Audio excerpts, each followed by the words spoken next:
Hi friends. வெயில் காலம் வந்துடுச்சு. எங்கள் அம்மாவுக்கு வேலை ஸ்டார்ட் ஆயிடுச்சுங்க. அப்படி என்ன வேலைன்னு கேட்குறீங்களா? இந்த சோத்து வத்தல் போடுறது தாங்க. நாங்கள் பெரும்பாலும் கடையில் விற்கிற சிப்ஸ் எல்லாம் வாங்கி சாப்பிட மாட்டாங்க. எங்கள் அம்மா கையில் செய்கிற இந்த சோத்து வத்தல் தாங்க எங்களோட ஃபேவரட்டே.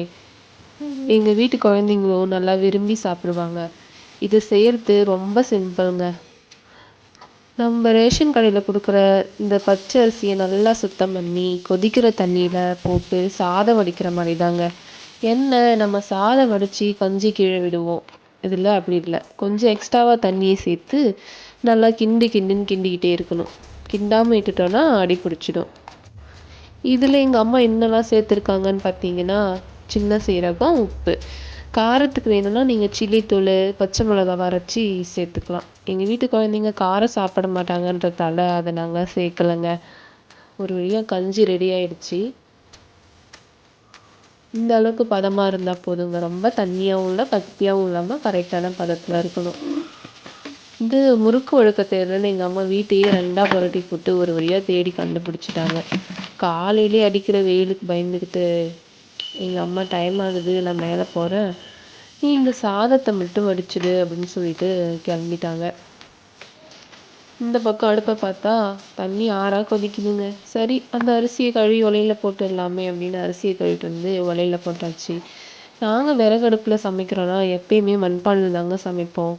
உங்களுக்கு மண்பானையில் சமைச்ச அனுபவம் இருந்தால் சொல்லுங்கள் ஃப்ரெண்ட்ஸ். ஒரு வழியாக சாதம் வடிச்சிட்டேன்.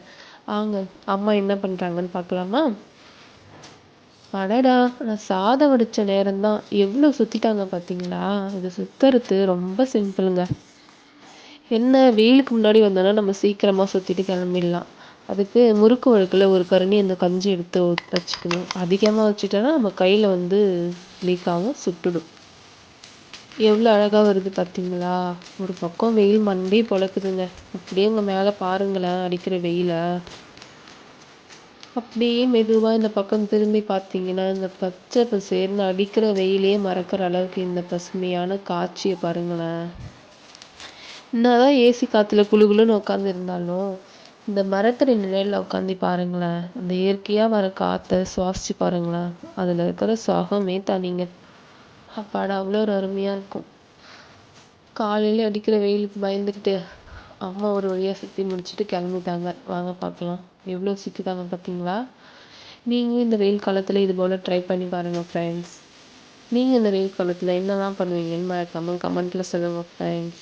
என் வீடியோ உங்களுக்கு பிடிச்சிருந்தா லைக் பண்ணுங்கள், கமெண்ட் பண்ணுங்கள், ஷேர் பண்ணுங்கள், மறக்காமல் சப்ஸ்கிரைப் பண்ணுங்கள் ஃப்ரெண்ட்ஸ். தேங்க்யூ ஃபார் வாட்சிங்.